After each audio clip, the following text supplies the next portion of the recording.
जय हिंद। तो आज हम लोग अपने वर्तमान राष्ट्रपति द्रौपदी मुर्मू के बारे में जानेंगे, जो हमारे भारत के 15वीं राष्ट्रपति के रूप में शपथ ग्रहण कर चुकी हैं और इनके कार्यकाल ग्रहण का समय था 25 जुलाई 2022। वो कहा जाता है कि सफलता एक दिन का कोई खेल नहीं होता है, इसके पीछे एक संघर्ष की कहानी होती है। इस संघर्ष की कहानी हम लोग सुनेंगे आज कि द्रौपदी मुर्मू ने किस तरह संघर्ष करते हुए यहाँ तक का सफर तय किया है। देखिए, राष्ट्रपति पद पर ये भारत की दूसरी महिला राष्ट्रपति है। राष्ट्रपति पद पर देखा जाएगा तो ये भारत की दूसरी महिला राष्ट्रपति हैं, क्योंकि इससे पहले प्रधान राष्ट्रपति के रूप में प्रतिभा देवी सिंह पाटिल एक बार भारत की राष्ट्रपति रह चुकी हैं, जो महिला के रूप में पहली राष्ट्रपति थी। ये राष्ट्रपति का फोटो है इनका। इसके बाद में ये कार्यकाल का फोटो है। अगर देखा जाएगा इनका कार्यकाल ग्रहण का समय कितना था, 25 जुलाई 2022। अब हम लोग जानते हैं इनके व्यक्तिगत जीवन के बारे में कि ये व्यक्तिगत जीवन में इनका क्या किया है। देखिए, व्यक्तिगत जीवन के बारे में वो कहा जाता है कि कमल कीचड़ में ही खिलता है, और ये जरूरी नहीं है कि आप बहुत बड़े परिवेश से आकर ही कुछ बड़ा कर सकते हैं। आपका जन्म चाहे एक छोटे से गांव में हुआ, चाहे एक छोटे से कस्बे में हुआ है, जो भारत के नक्शे में बहुत छोटा स्थान रखता हो और आपके गांव को लोग जानते भी ना हो, फिर भी आप बहुत बड़ा कर सकते हैं अगर आप सच्ची निष्ठा से चले। यही किया इन्होंने। इनका जन्म जो हुआ था 20 जून 1958 ईस्वी में उड़ीसा राज्य के मयूरभंज जिला के बैदापोसी गांव में। और ये गांव वाले नहीं जानते थे कि ये जो लड़की जन्म ली है द्रौपदी मुर्मू, आगे चल करके भारत का राष्ट्रपति बनने वाली है। इनके माता पिता को भी आभास नहीं होगा, क्योंकि जन्म का तो थोड़ा ना सब कोई नॉर्मल रहता है, एक जैसा सबका जन्म रहता है, एक जैसा ही टाइम लगता है सबको जन्म लेने में। कर्म के कारण आदमी अलग बन जाता है। तो द्रौपदी मुर्मू का जन्म हुआ था बैदापोसी गांव। शायद बहुत लोग नया नाम सुने होंगे, ये मयूरभंज जिला था। एक संथाल परिवार में हुआ था, एक संथाल जाति है वो परिवार में हुआ था। इनके पिता का नाम था बिरंची नारायण टुड्डू। बिरंची नारायण टुड्डू। पति थे श्याम चरण मुर्मू। श्याम चरण मुर्मू। इनके 2 बेटे और 1 बेटी थी। ये संतान में है, जैसे ये 2 बेटे हैं और एक इनकी पुत्री थी। वो कहा जाता है इनकी जो शादी हुई थी श्याम चरण मुर्मू से, ये शादी जैसे कि ये जब कॉलेज के उम्र में जब कॉलेज पढ़ने गई थी तो यहीं पे इनको मिल गए श्याम चरण मुर्मू, और वहां से ये दोनों एक दूसरे को पसंद करने लगे। तब जाकर के मुर्मू ने इनके पिता से बोला कि हम इनसे शादी करना चाहते हैं। वो कहा जाता है इनके पिता मान नहीं रहे थे, लेकिन ये धरना देकर के बैठ गए, नहीं शादी करेंगे तो इन्हीं से करेंगे। तो फिर बाद में ये बिरंची नारायण टुड्डू मान गए। तो ये था इनका व्यक्तिगत जीवन। इसके बाद में देखा जाएगा तो ये अध्यापिका के रूप में अपना व्यवसायिक जीवन आरंभ किया।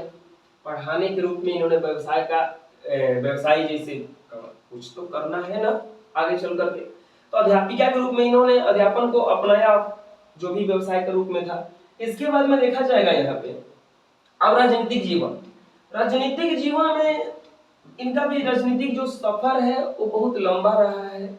अचानक से ये राष्ट्रपति पद पर नहीं आ गई।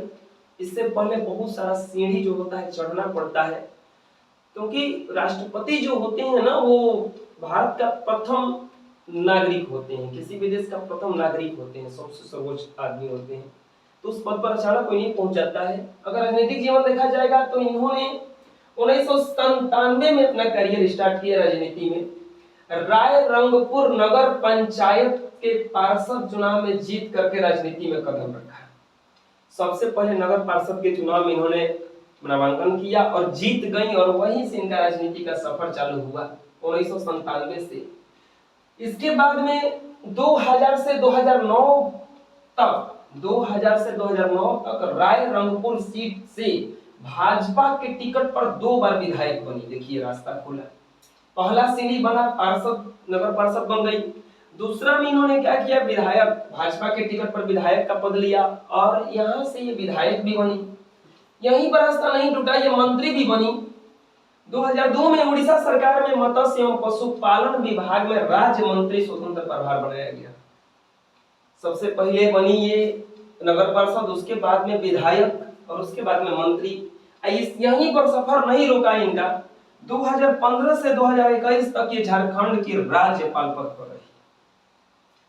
2015 से 2021 तक ये झारखंड के राज्यपाल के पद पर भी रही।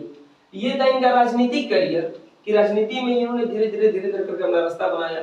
ये इसलिए जीतती गई क्योंकि इनके मन में निष्ठा था, इनके मन में सच्चा भाव था। ये घोटाला वगैरह नहीं करती थी, कुछ भी मानती थी तो अपना पेट नहीं भरने के लिए ये समाज सेवा के रूप में हमेशा काम किए। ये समाज सेवा के रूप में हमेशा काम किए हैं।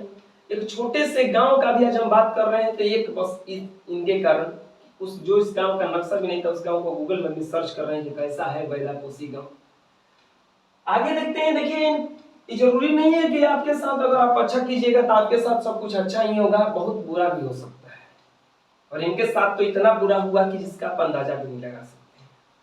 वो कहा जाता है कि विपत्ति अकेले नहीं आती है, विपत्ति अपने संगी साथियों को लेकर के आती है। विपत्ति अपने संगी साथियों को लेकर के आती है। देखते हैं कि इनके जीवन में विपत्ति किन किन संगी साथियों को लेकर आई। जीवन की सबसे बड़ी चुनौती रहा इनका ये जो विपत्ति आई इनके पीछे। 2009 में मुर्मू के बड़े बेटे का सिर्फ 25 वर्ष की उम्र में एक सड़क दुर्घटना में मृत्यु हो गया। मुर्मू का जो बड़ा बेटा था, 3 ही संतान थी इनकी, 2 बेटे थे और एक बेटी है, बेटी अभी भी है, इतिश्री नाम है उनका। अब यहाँ पे 2009 ईस्वी में सड़क दुर्घटना में मृत्यु हो गया 2009 ईस्वी में। और इसके बाद में 2013 ईस्वी में, अब इस घटना से ये उबर ही रही थी, इस घटना से ये निकल ही रही थी, अचानक एक और घटना पीछे घट गया। ये बहुत बड़ा सदमा था उनके लिए। जवान बेटा अगर मर जाए ना तो बहुत महसूस होता है माँ बाप को। 2013 में दूसरे बेटे की भी सड़क दुर्घटना में मृत्यु हो गई। एक तो विपत्ति से निकल ही रही थी, दूसरी विपत्ति फिर से आ पहुंची और वो विपत्ति रुकने का नाम ही नहीं ली, तीसरी के रूप में आ गई। 2014 में पति भी उनका साथ छोड़ गया। दोनों बेटे, सबसे पहले बड़ा बेटा, उसके बाद दूसरा बेटा, फिर इसके बाद पति ने भी साथ छोड़ दिया और वो भी स्वर्गवासी हो गए। ये विपत्ति बहुत घोर विपत्ति में पड़ गई, बहुत अचरज में पड़ गई। ये अपना संतुलन खो बैठी, खुद को संभालना मुश्किल हो गया। लेकिन कहा जाता है कि इंसान की परीक्षा मुश्किल घड़ी में ही होती है। अच्छे समय में तो सभी खुश रह लेते हैं, बुरे समय में जो खुश रहे वही भगवान होता है। ये बुरे समय में भी खुद को संभालना शुरू किया कि जो हुआ सो हुआ, चलिए आगे बढ़ते हैं। और इन्होंने अध्यात्म का रास्ता चुना। ये मेडिटेशन खूब करती थी अपने आप को संभालने के लिए, अपने आप को सुधारने के लिए। और देखिए 2014 में इनका पति का देहांत हुआ, फिर संतुलन खो बैठी, सबको लगा कि अब इनका हालत खराब हो जाएगा, लेकिन ये फिर से उठ खड़ी हुई। और 2015 से देखिए यहाँ पे 2015 से 21 तक झारखंड के राज्यपाल पद पर रहे। सोच सकते हैं कि जिसके परिवार पूरा खत्म हो गया, उस साल भर में फिर से राज्यपाल बन गया। कितना जल्दी बाउंस बैक किया गया है, ये समझ सकते हैं कि एक के बाद एक मृत्यु होते चला गया। इसके बाद में देखिए विपत्ति तो आई, लेकिन कुछ अपॉर्चुनिटी भी लेकर आई। इनके साथ में कुछ ऐसे तथ्य जुड़ गए जो और किसी के साथ में जुड़े या ना जुड़े ये पता नहीं। तो ये देखिए पहला तथ्य जुड़ा कि किसी स्थान पे प्रथम स्थान पे चली गई, किसी मामले में बिल्कुल 1 नंबर पे चली गई। सबसे पहला 1 नंबर पे गई कि भारत के जनजातीय समुदाय से अभी तक कोई राष्ट्रपति नहीं बना था जो महिला था। तो ये जनजातीय समुदाय, छोटे जाति से चुनी जाने वाली पहली राष्ट्रपति बन गई। दूसरा चीज, भारत देश की सबसे कम उम्र की राष्ट्रपति, थोड़ा सा गलत है, सबसे कम उम्र की राष्ट्रपति बनी है। भारत देश की सबसे कम उम्र की राष्ट्रपति, बहुत कम ही उम्र में राष्ट्रपति बन गई।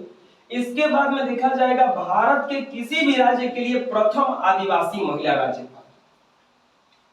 भारत के सभी राज्यों में कभी भी आदिवासी महिला राज्यपाल नहीं बनी थी, लेकिन इन्होंने उसमें भी प्रथम स्थान ले लिया और भारत के किसी भी राज्य के लिए प्रथम महिला राज्यपाल बन गई।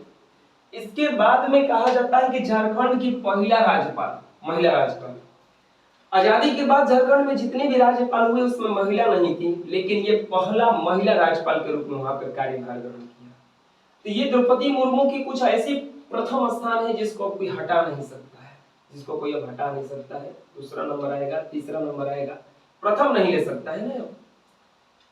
तो द्रौपदी मुर्मू उन सभी औरतों के लिए, उन सभी लड़कियों के लिए, उन सभी स्त्रियों के लिए कहा जाता है कि एक मिसाल है, जो अपने आप को कम आंकती हैं, जो अपने आप को कम आंकती हैं, क्योंकि एक छोटे से परिवेश से रह कर भी द्रौपदी मुर्मू ने वो कर दिखाया जिसके बारे में उनके घर वाले, उनके गांव वाले कभी सोचे भी नहीं होंगे।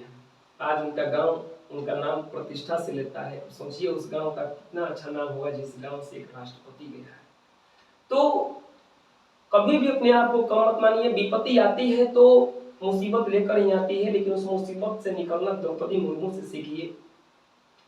कोई जरूरी नहीं है कि आपके साथ अच्छा ही होगा तो आप अच्छा कर पाइएगा, बुरा भी होगा तो अच्छा करना चाहिए, ये हमेशा मायने रखता है। ठीक है, जितना ही मिलेंगे फिर किसी के जीवनी लेकर के। जय हिंद।